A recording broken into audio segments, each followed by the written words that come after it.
마태복음 25장 1절로 13절 말씀입니다.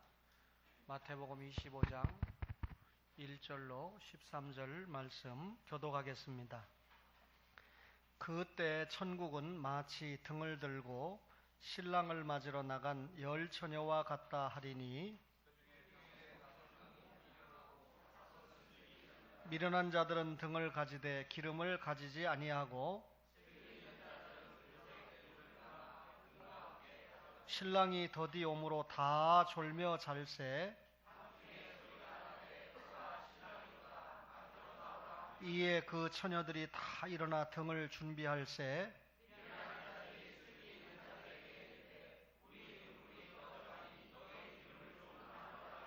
슬기 있는 자들이 대답하여 이르되 우리와 너희가 쓰기에 다 부족할까 하노니 차라리 파는 자들에게 가서 너희 쓸 것을 사라 하니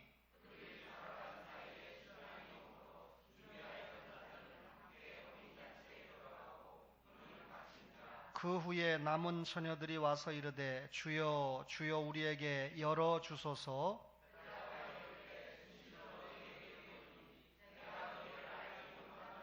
함께 그런즉 깨어 있으라 너희는 그 날과 그 때를 알지 못하느니라. 아멘. 가을이 되면 다람쥐는 겨울이 올 것을 안다고 합니다. 그래서 겨울이 되면 숲에 온 눈이 와서 덮일 것을 알고 먹을 것이 없을 것을 미리 알게 되는 것이죠. 그래서 가을에 다람쥐는 도토리나 밤 같은 것을 열심히 물어다가 자신의 은신처에 저장을 하고 겨울을 준비하게 됩니다. 지금 당장 배불리 먹었다고 해도 아무런 상관없이 부지런히 겨울을 준비하는 동물이 다람쥐다라고 하는 것이죠. 잘 아는 곰도 마찬가지입니다. 강물로 올라오는 연어들을 수없이 먹습니다. 가을에 있는 일이죠. 그래서 겨울에는 이 지방을 두껍게 축적을 한 후에 겨울잠을 길게 자는 것이 곰입니다.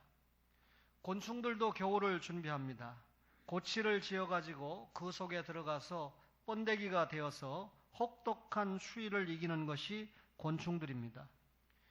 오늘 이 말씀을 전하는 저나 말씀을 받는 여러분들도 짧게는 이 땅 위에 살다가 개인적인 죽음을 맞이하게 되고 길게는 또 우리 주님께서 재림을 하시게 될 때 우주적인 종말을 맞이할 수밖에 없는 것이 우리입니다. 따라서 개인적인 종말과 우주적인 종말을 잘 준비하는 것은 여러분과 저가 해야 될 일이 되겠지요.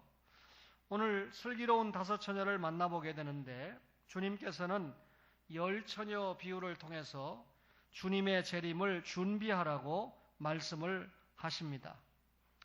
예수님께서 이 재림을 맞이하는 이 자세를 설명을 할 때 유대인들이 가지고 있는 결혼 풍습을 들어서 설명을 하고 계십니다. 이 결혼 풍습을 잘 이해하면서 예수님의 재림을 맞이하는 자세를 설명을 하고 계신 거죠. 이스라엘 백성들의 결혼식은 낮에 하지 않고 밤에 합니다. 하지만 낮에 너무 덥기 때문에 밤에 결혼식을 하게 되는데 신랑은 밤에 신부의 집에 와서 신부를 자기의 집으로 데리고 가서 결혼식을 하게 됩니다. 신부의 집에 갈 때 신랑은 혼자 가지 않고 친구들을 동행을 해서 가게 됩니다. 신랑은 머리에 관으로 장식을 하고 그리고 동행하는 친구들은 이 결혼식 날 너무 기뻐서 북을 치고 노래를 부르면서 갑니다. 그런데 곧바로 신부의 집에 가는 것이 아니라 길에서 지체를 하기 때문에 신부의 입장에서 볼 때는 딱히 정해진 시간에 신랑이 온다 이렇게 예견할 수가 없습니다. 신랑이 신부의 집으로 오고 있는 그 시간에 신부는 화려한 옷을 입고 또 값진 장식품을 통해서 단장을 하게 됩니다. 그리고 신부는 얼굴을 덮개로 가리게 됩니다. 그런데 이게 신부가 신랑을 기다리게 될 때 신부의 친구들도 함께 신랑을 기다린다고 하는 것입니다.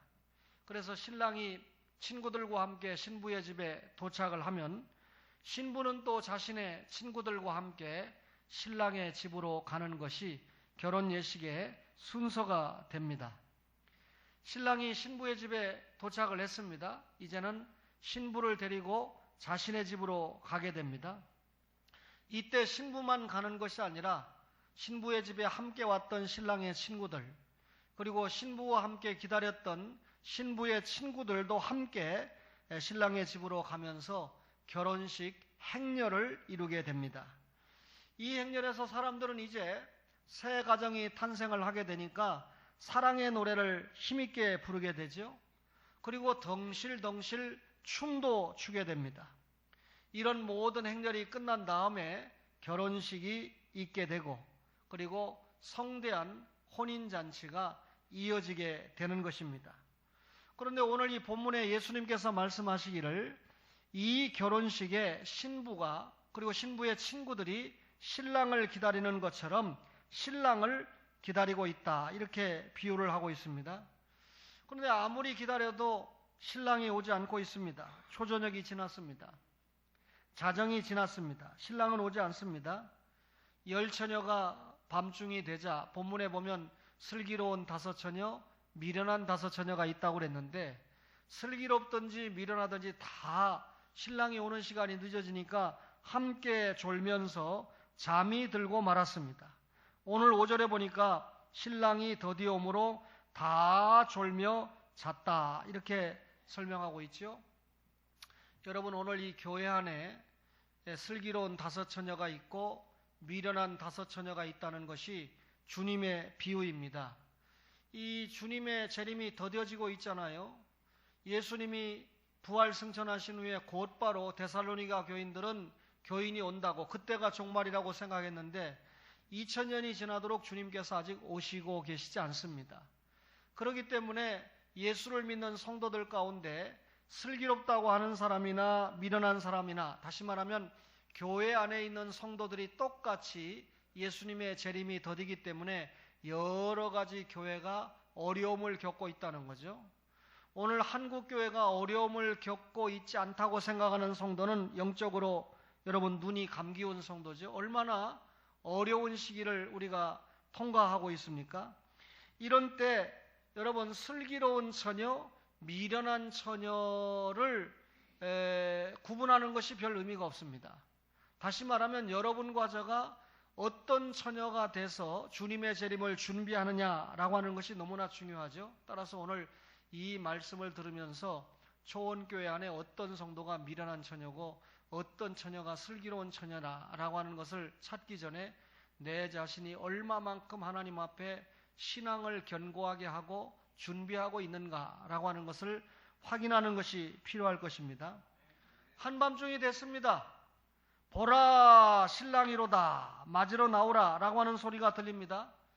여러분, 열처녀가 똑같이 졸다가 급히 깨가지고 신랑을 맞으려고 일어났습니다. 신랑을 기다리다가 잠이 들었던 열처녀가 신랑을 맞이하기 위해서 허겁지겁 준비를 한 것이죠. 그런데 여기 열처녀는 신랑을 준비하는 신부가 아니라 신부의 들러리들이다 라고 하는 걸 말씀드렸죠. 신부의 자매일 수도 있고 신부의 친구일 수도 있습니다. 신부가 치장하는 것을 도와주고, 또 신부를 기다리는 중에 즐겁게 해주고, 또 신랑이 도착했을 때 맞아들이는 역할도 해주고, 또 신부가 신랑의 집에 갈 때 함께 행렬을 이루어서 노래도 해주고 도와주는 역할을 하는 들러리들이 열처녀입니다. 그런데 이 열처녀가 마침내 신랑이 왔다는 소리를 듣고 등을 두고 신랑을 맞으러 나간 것입니다. 신랑을 맞으러 나갈 때는 한밤중이니까 등에 불을 밝혀야 될 것 아닙니까? 그리고 이 결혼식 행렬이 당분간에 끝나는 것이 아니고 상당한 시간에 걸쳐서 결혼식이 진행되지 않습니까? 그 시간 내내 불을 밝혀야 되는 것이죠. 이것이 신랑을 기다린 들러리, 열처녀들이 해야 될 중요한 일이었습니다. 그런데 오늘 25장 7절에 뭐라 그랬습니까? 이에 그 처녀들이 다 일어나서 뭘 준비했습니까? 등을 준비했다. 이 말은 단순히 불키는 등잔을 가지고 있다 이 말이 아닙니다. 등을 켤 수 있는, 심지가 다 타면 그 심지를 뜯어버리고 다른 심지를 통해서 다시 기름에 불이 붙을 수 있도록 준비하는 것을 이야기하죠. 그러니까 등으로서 완전하게 기능을 할 수 있도록 준비를 했다 그 말입니다. 그런데 슬기로운 다섯 처녀와 미련한 다섯 처녀로 구분이 되는데, 슬기로운 다섯 처녀는 등만 준비하는 것이 아니라 넉넉하게 결혼식 내내 사용할 수 있는 기름도 준비를 했습니다. 그런데 미련한 다섯 처녀는 등에 약간의 기름을 준비했을 뿐이죠. 결혼식이 시작하자마자 기름이 다 돼버립니다. 그러니까 쓰기에 부족한 충분한 준비를 하지 못했죠. 여분의 기름을 따로 준비하지 못했다 그 말입니다. 따라서 미련한 다섯 처녀는 등에 있던 이 약간의 기름이 다 소진됐을 때 불이 꺼지려고 할 때 당황할 수밖에 없죠. 그래서 미련한 다섯 처녀가 슬기로운 다섯 처녀에게 와서 준비한 기름을 좀 나눠달라 이렇게 부탁을 합니다. 그랬더니 슬기로운 다섯 처녀가 뭐라고 그럽니까? 우리와 너희가 함께 쓰면 다 부족하다. 따라서 이 너희가 준비를 못했으면 기름을 파는 자에게 찾아가서 너희가 사용할 것을 구입을 해라 이렇게 이야기를 합니다. 다섯 처녀가 급히 기름을 사러 갔습니다. 그런데 그 사이에 누가 옵니까? 신랑이 왔다는 것이죠. 신랑이 오면 이 결혼식장에 문이 닫힙니다. 여러분, 유대인들은 옛날이나 지금이나 결혼식이 시작이 되면 여러 가지 위험한 요소가 있을 수 있기 때문에 결혼식장의 위험한 요소를 차단하기 위해서 문을 닫아버립니다. 그러니까 더 이상 그 결혼식에 참여할 수가 없는 거죠. 슬기로운 다섯 처녀는 결혼식에 참여한 중에 있지만 미련한 다섯 처녀는 기름을 사러 갔다가 와보니까 문이 닫혀버린 겁니다. 여러분, 나중에 미련한 다섯 처녀들이 밤길을 헤치고 집에 도착을 하면서 문을 두드립니다. 문이 닫혀 있으니까 뭐라고 그럽니까? 주여 주여 문을 열어주소서, 아도나이 아도나이 문을 열어주소서, 그렇게 이야기를 합니다. 그런데 우리 주님께서 이미 산상보온 마태복음 7장 21절 이하에 나더러 주여 주여 하는 자가 다 구원을 받는 것이 아니고 하나님의 뜻대로 행하는 자가 구원을 받는다 그렇게 말씀을 했습니다. 여러분, 겉으로 신앙 고백을 했다고 해도 입으로만 신앙 고백이 있고 중심의 믿음을 갖지 못한 사람, 그 믿음을 통해서 주님의 일을 감당해 본 행복을 갖지 못한 사람은 불청객 취급을 당하고 있습니다. 문을 열어주지 않는 겁니다. 오히려 예수님께서 뭐라고 그럽니까? 나는 너희를 도무지 알지 못한다 라고. 평생을 교회 생활한 것 같은데 그 마지막 날에 나는 너를 알지 못한다, 그 중심에 믿음을 가지고 있지 않았다 그 말이죠. 천국 문이 닫히면 끝입니다. 따라서 여러분과 저가 지금 이 시간에 설교를 듣고 있는 시간이 행복한 시간이고요. 또 아직까지 믿지 않는 가족들이 아직도 목숨이 붙어 있다는 것은 우리를 통해서 전도를 받을 수 있는 기회가 있다는 뜻이니까 아직까지는 소망이 있습니다. 그러나 개인적으로 죽어버리면 끝이죠. 우주적으로 주님이 오시면 끝이죠. 그래서 사도 바울은 지금은 은혜 받을 만한 때요, 보라 지금은 구원의 날이로다 라고 고린도후서 6장 2절에 그렇게 말씀을 남긴 것입니다. 오늘 우리는 재림을 기다리는 그리스도의 신부라고 하는 사실을 기억을 해야 됩니다. 오늘 본문의 열 처녀가 다 주님의 재림을 기다렸죠. 여러분, 열 처녀의 비유에 앞서서, 그러니까 마태복음 25장 이전에 마태복음 24장에 주님은 재림의 징조에 대해서 말씀을 했거든요. 딱 잘라서 몇 날 며칠에 주님이 오시는 건 말씀 안 했지만 주님이 오시는 징조로 종교적인 미혹, 그렇죠? 종교적인 미혹이라는 건 우리의 길을 방황하게 하는 거죠. 영적으로 예수님 앞에 가는 것을 흩어놓는 것이 종교적인 미혹이죠. 두 번째 징조가 전쟁 징조로 설명하는데, 여러분 지금 이 시리아에 약 난민만 600만 명 정도가 생기고 있다고 합니다. 자체 전쟁이죠. 내분이죠. 여러분, 또 기근과 지진인데 마태복음 24장에 나오는 기근과 지진은 원문을 보면 니모이, 세이스모이, 기근, 지진, 헬라어가 복수형입니다. 그러니까 세계 도처의 지진들, 세계 도처의 기근들이 일어나는 것이 종말의 징조라는 거예요. 예수님이 오실 때 종교적인 박해가 있다고 그랬습니다. 여러분, 참 선지자가 나오면 괜찮겠는데 거짓 선지자가 출현하면 반드시 그 거짓 선지자에 상응하는 여러 가지 어려움, 물질적인 어려움, 그렇죠, 도덕적인 어려움이 성도들에게 있게 마련입니다. 뿐만 아니라 불법의 팽창을 이야기하는데 이 예수님 오시기 직전에 이 불법의 팽창이라고 하는 것은 도덕적인 해이죠. 한마디로 말하면 교회 세속화입니다.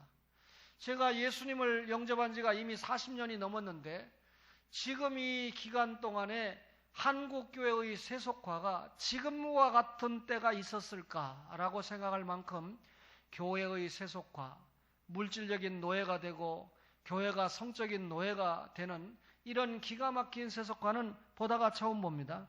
주님 오실 때 다 됐다 그 말이죠. 그리고 분명한 것은 땅끝까지의 복음 전파, 이 천국 복음이 모든 민족에게 증언되어야 하리니 그제야 끝이 온다. 여러분, 동서남북에 선교사들이 가서 주의 복음을 전할 때 주님의 재림이 임박한 줄 알아라. 주님의 징조를 설명을 했어요. 그죠? 어제 자기 어머니가 아프니까 우리 동숙 집사님은 신랑을 데리고 와서 청소하는데 용서하세요. 근데 소건사님 안 계셔서 얘기하는 건데 어머니가 와서 청소하는 것보다 이 사이가 와서 청소하는 게 훨씬 더 깨끗합니다. 그런데 이분들이 어디로 신혼여행을 갔을 때 쓰나미가 일어났잖아요. 갔다 막 오니까 쓰나미가 있었잖아요. 만약에 한 주일만 늦게 갔으면 지금 저하고 함께 예배 못 할지도 모릅니다. 그러니까 거기 가서 뭘 보고 왔습니까? 이 부분은 종말의 징조를 보고 왔죠. 제 설교를 들으면서 다른 사람은 다 넘어져도 이 부분은 절대로 안 넘어질 줄로 믿습니다. 다른 사람이 아멘하면 더 좋은데 본인만 아멘하고 있잖아요. 왜? 딴 사람 얘기하면 배가 아프거든요. 이게 요즘 한국 교인들의 아주 기가 막힌 참상이거든요. 나보다도 제가 글을 쓰면서 성훈이가 추직이 됐는데 내 아들 상훈이가 추직된 것보다 더 기쁜 마음이 나에게 있다라고 하는 그 기록이 진실입니다. 여러분, 교인들이 잘 되고 성도들이 잘 되고 다른 가족이 축복을 받고 신앙생활을 잘하는 것을 보면 너무나 행복하고 기쁜 초원의 가족들 되시기를 바랍니다. 아멘 했으면 중심도 아멘 해야지 겉으로는 아멘 해놓고 속으로는 에이 하면 이게 여러분 주여 주여 하는 자마다 다 천국 가는 것이 아니라는 주님의 말씀을 기억을 해야 돼요. 오늘 여러분 이 미물의 동물들도 추운 겨울을 준비하는 것처럼 예수 믿는 여러분과 저가 주님의 재림을 현명하게 준비하지 못한다면 곤란하잖아요. 슬기로운 다섯처녀처럼 준비를 해야지 미련한 다섯처녀처럼 되면 이 설교하는 목사가 얼마나 가슴이 아프겠습니까? 여러분, 동물들이 추운 겨울을 준비하는 것처럼 우리는 주님의 재림을 준비해야 됩니다. 여러분, 그것이 슬기로운 사람이고 주님의 재림을 준비하지 못하는 사람은 미련한 사람이라는 겁니다. 누구나 이 세상을 떠나는 죽음의 시간이 있지요. 이 세상에는 반드시 종말이 있습니다. 따라서 여러분, 예수 믿는 우리의 선배들은 이 세상에 사는 동안에 세상에서 여행자라고 생각하기 때문에 나는 순례자입니다. 나는 외국인입니다. 나는 나그네입니다. 라고 고백을 하면서 살았던 것입니다. 이 세상에서 영원히 사는 것 아니라 그 말이죠. 오늘 열처녀 비유에서 대단히 중요한 한 가지가 뭡니까? 등은 미련한 처녀도 가지고 있으니까 무엇을 확실하게 충분히 준비해야 됩니까? 기름을 확실하게 준비해야 됩니다. 기름을 준비했느냐? 슬기로운 처녀예요. 기름을 잘 준비하지 못했느냐? 미련한 처녀입니다. 기준이 기름이에요. 여러분, 열처녀의 겉모습이 비슷했습니다.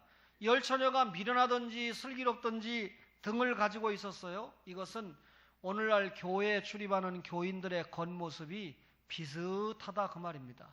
슬기롭든지 미련하든지 교회에 오는 사람들의 모습이 비슷해요. 요 교회 안 나오는 사람은 뭐 말할 수에칠 가치가 없습니다. 그런데 이 열 처녀가 똑같이 비슷한 것이 있는데 목적이 비슷했어요. 뭐가 비슷합니까?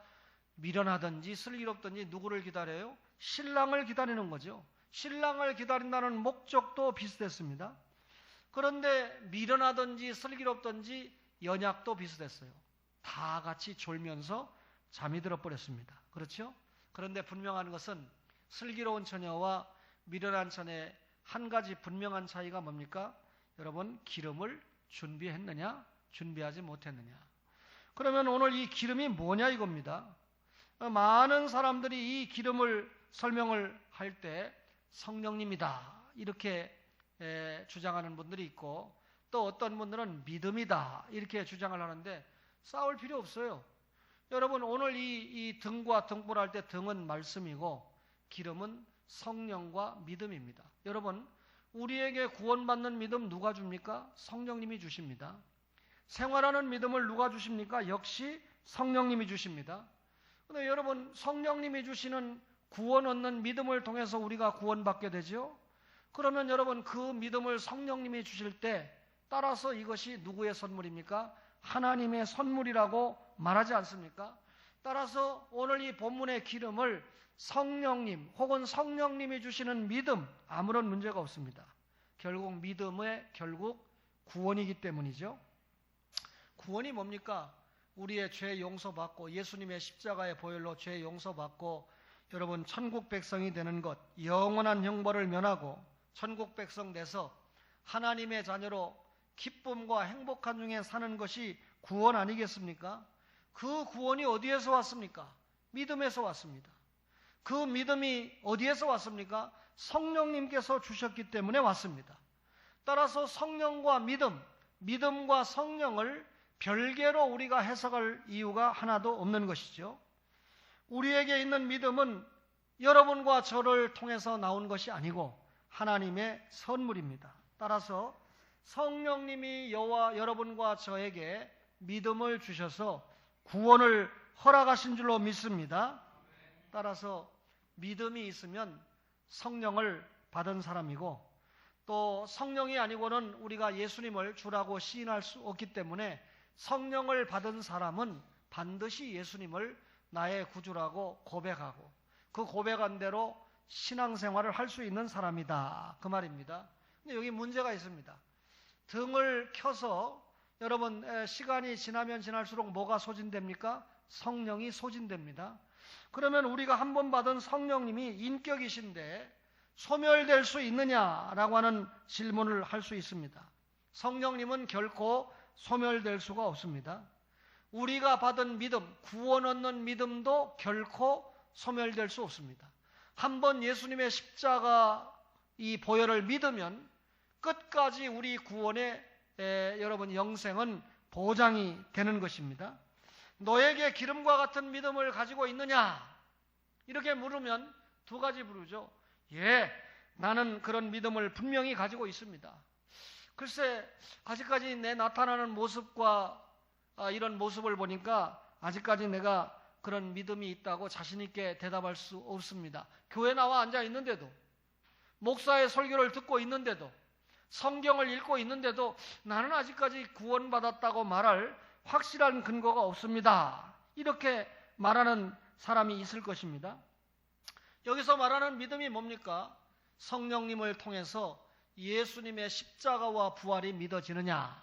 여러분과 저가 예수님이 내 죄 때문에 십자가에 돌아가시고 나를 영원히 살리시기 위하여 사흘 만에 부활하셨다는 사실이 믿어지면 이미 성령 받은 겁니다.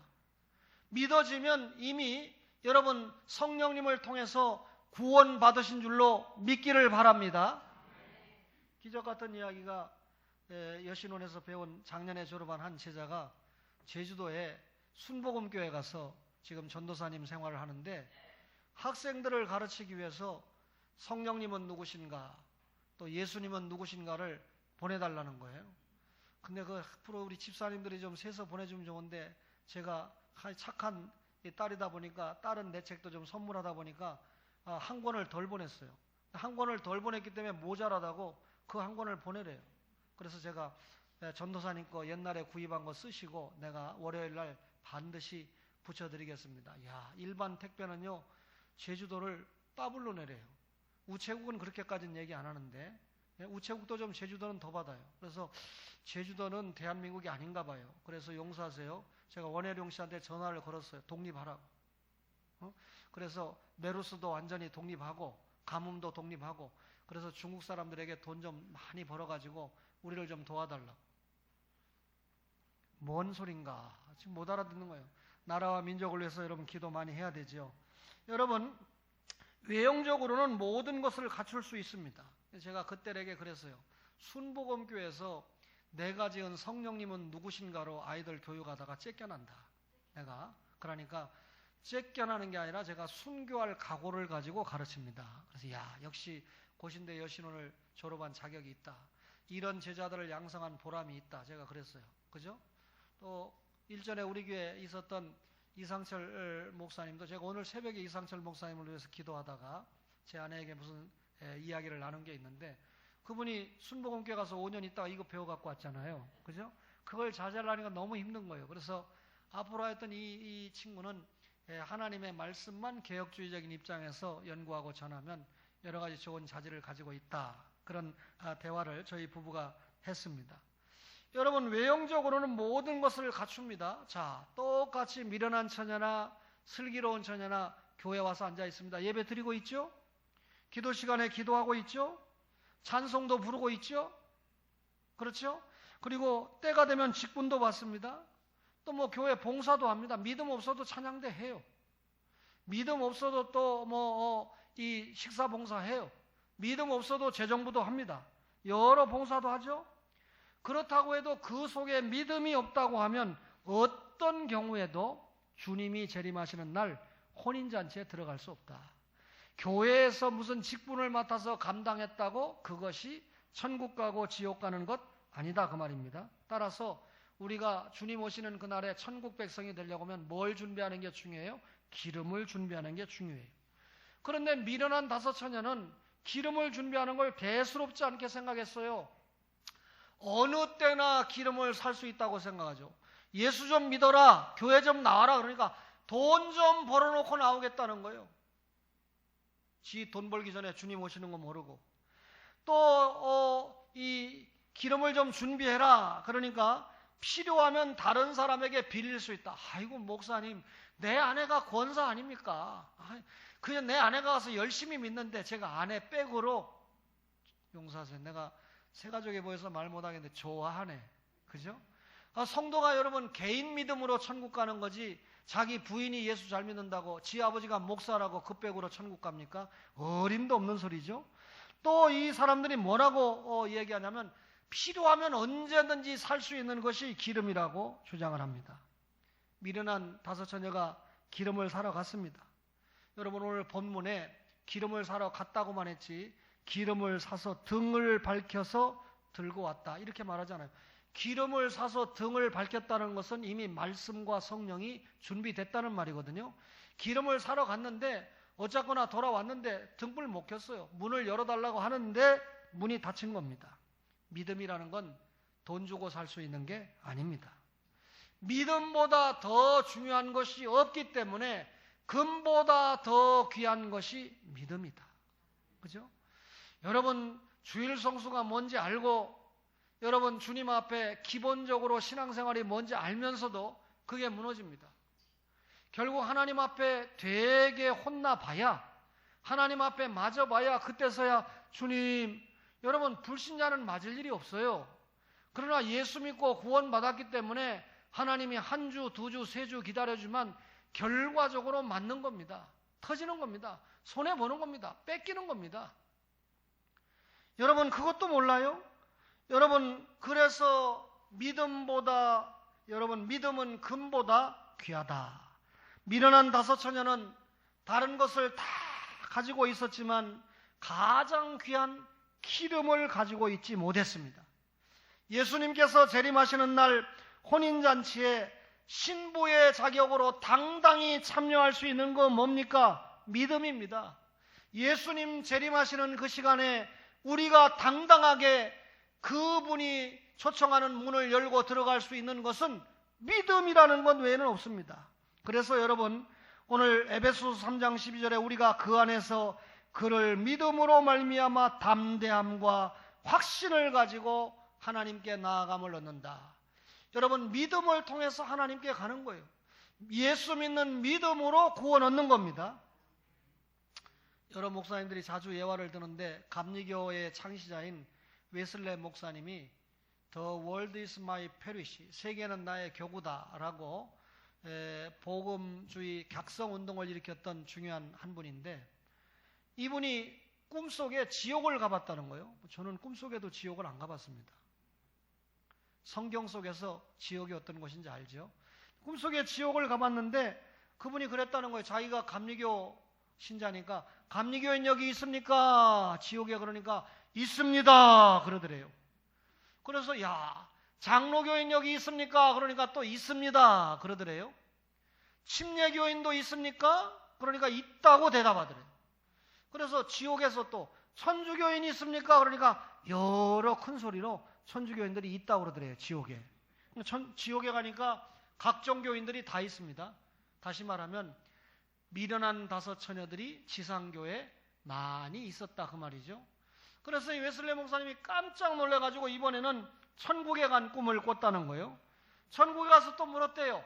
감리교인들이 있습니까? 그러니까 아무 소리도 안 들리더래. 야, 이상하다. 천국에 감리교인은 하나도 없네. 장로교인들 여기 있습니까? 아무 대답이 없더래요. 똑같이 침례교인이 있습니까? 그러니까 묵묵부답이래요. 여기 천국에 혹시 천주교인들이 있습니까? 그러니까 아무 대답이 없더라는 거예요. 그래서 하도 답답해서 웨슬레 목사님이 그럼 여기 천국에 온 당신들은 도대체 누구요? 이렇게 물으니까 우리는 오직 예수 그리스도의 십자가의 보혈로 구원받은 사람들입니다 라고 대답하더래요. 할렐루야. 여러분, 장로교인이라고 천국 가는 거 아닙니다. 고신교단이라고 공짜로 천국 가는 거 아닙니다. 천국 갔을 때 상급 받는 데는 조금 유리한 게 있겠지요. 그것마저 없으면 교파와 교단이 무슨 필요가 있겠습니까? 여러분, 특정 교파에 속했다고 천국에 들어가는 거 아닙니다. 목사, 장로, 권사, 어떤 직책을 받았다고 천국에 가는 것도 아닙니다. 그 사람이 어떤 주목할 만한 그런 가시적인 어떤 성과를 냈다고 해서 천국 가는 것도 결코 아닙니다. 여러분과 저가 천국 가는 건 오직 하나입니다. 슬기로운 다섯 처녀가 보여주죠. 믿음을 가지고 그 날을 준비한 사람만 그날 그때 천국 가는 줄로 믿으시기를 바랍니다. 그래서 오늘 마태복음 25장 13절에 그런즉 깨어있으라. 너희는 그 날과 그 때를 알지 못하느니라. 그 날과 그 때를 이야기하면 그건 전부 이단입니다. 그죠? 그래서 여러분, 이장님이도 이단이죠. 이 한 말씀만 확실하게 믿어도 다미선 교회를 안 따라갈 텐데 이 다미선 교회가 지금 이장님이가 벌 받았는데도 불구하고 아직도 다미선 교회가 있잖아요. 그러니까 참 이단에 한번 빠지면 못 나오는 거예요. 그죠? 그 날과 그 때를 알지 못하기 때문에 어떻게 된다고요? 깨어 있어야 된다. 이 말이 무슨 말입니까? 오늘 설교의 전체 주제를 압축한 말이 깨어 있으라. 슬기로운 다섯 처녀는 깨어 있었다는 말이죠.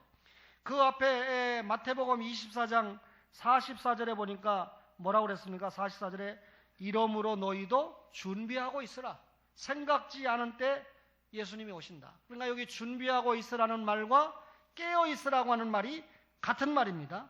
무슨 말입니까? 생각지 않을 때, 도둑같이 예기치 못할 때 예수님이 오시니까 여러분과 제가 어떻게 된다고요?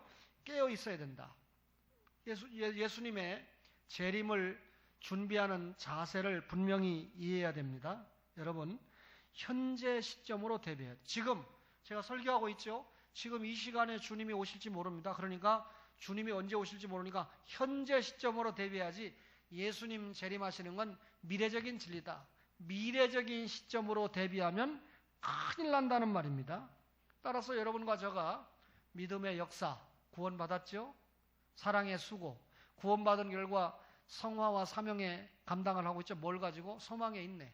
주님 오실 때 우리가 천국 가서 구원받고 또 사랑의 수고를 얼마나 잘 감당했느냐에 따라서 받을 상급의 내용을 알으니까 여러분 소망의 인내를 가지고 사랑의 수고를 하고 있는 거 아닙니까? 그렇지요? 지난주에 어머니가 돌아가셔서 오늘 이 찬양대 찬양하기가 좀 여러 가지로 쑥스러움도 있고 연습도 제대로 못했고 그래서 찬양대를 빠지기로 지휘자에게 결제를 맡았대요.